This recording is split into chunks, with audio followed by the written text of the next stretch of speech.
show? About the show. Well, nandito tayo ngayon sa Wattpad Presents.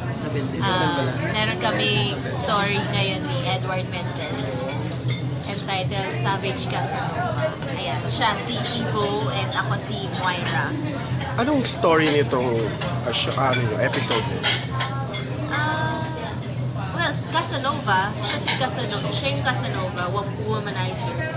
Then Savage siguro dahil meron kasi yung character niya, merong funeral business na nag-embalsa mo siya doon. Feeling ko dahil doon sa nag-embalsa mo, kaya siguro naging savage. Tsaka he's very dangerous with the ladies. Ayun, yun pala yun. Ito yung first time yung mag-partner together. Nagkasama na kami once For Love or Money. Dapat magkakaroon kami ng story doon. Tapos hindi natuloy, na-cut short. Dito natuloy sa Wattpad. So how is it working with each other? I like working with her. She's easy to work with. Tsaka, madaling ma-jive with her sa character. Nung nag-casting, sino yung mga contender?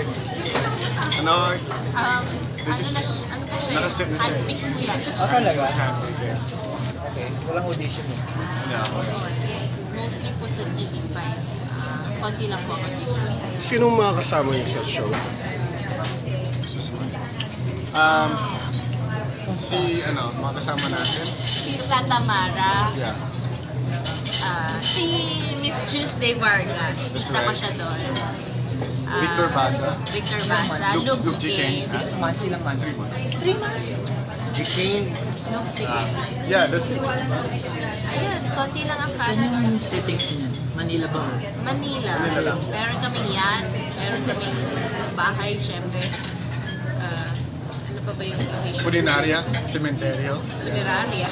Tapos hospital. Ayun. Mga ganun. Kasi funeral 3 places business you don't wanna go to. Ilang parts yung series? Ilang parts? Well, it's Wattpad. 1 week run lang for siya. Yeah, Kasi 6 days ata. 5 days. 5 days pa. Kasi Good evening, friends. We'll begin with our program in about 5 minutes. Hi, this is Moira Escobar. And I'm Ivo de la Rosa. Please watch Savage Casanova on TV5. Ayan, on November 2. 9:30 p.m.